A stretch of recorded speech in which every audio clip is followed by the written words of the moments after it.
Ассаламу алейкум достор. Адахан Мадумаров менен Садыр Жапаровдун ортосундагы тирешүү боюнча мен 2-3 күндөн бери түшүнбөй жаткам. Мадумаровго болгон кызым баягы шайлоонун убагында деле, андан кийин деле баягы абдан чоң болгон, бирок Мадумаров унчуккан деле эмес да. Көп жерлерден андан кийин деле депутат болгондон кийин бүтүн Кыргызстан мындай чоң критикага алып абдан чоң тирешүүгө бара элек болчу. Азыр ошол протокол боюнча абдан чоң ызы чуу чыгып атат. Протоколдун негизги юридикалык күчү андай деле маанилүү эмес. Протокол бул баягы эки парламенттин ортосундагы же болбосо министрлер кабинетинин ортосундагы ратификация эмес да.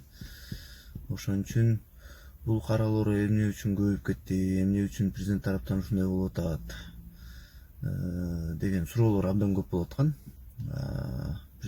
Президентке абдан эле чоң сындарды жаза элек болчу бүтүн Кыргызстан. Эмне кереги бар эле? Мени абдан түшкө салып аткан ойлор болуп атат да. Бул баягы Тажикстан менен болгон переговордо ошо биз тарап утулуп калган, абдан чоң уступкаларга барышкан окшойт деген предположениялар бар да. Анткени ошол территорияларды өткөрүп берүү болуп кала турган болсо, бир кишини шылтап, бир кишиге баягы маселени оодуруп, элге жаман көргөзүп, анан өздөрү ак көрүнөт деген ойлор болуп атат да. Анткени азыр андай кысымдуулуктун кереги жок болчу. Мадумаров андай чоң критикалар тура элек болчу. Азыр ошо чек ара боюнча чоң критика өтүп кетти да.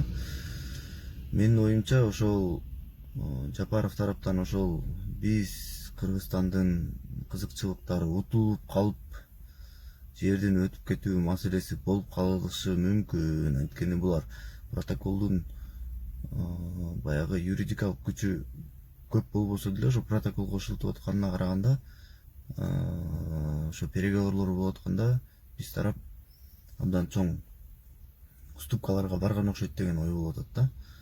Болбосо биздин бийлик кандай протокол болбосун, кандай жолугушуулар болбосун, алардын баарын иликтеп, юридикалык күчү жок болсо ошого таянып, ошол чек ара маселесин чечиш керек болчу.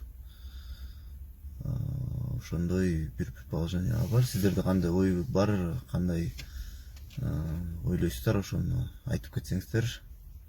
Баарыңыздарга рахмат.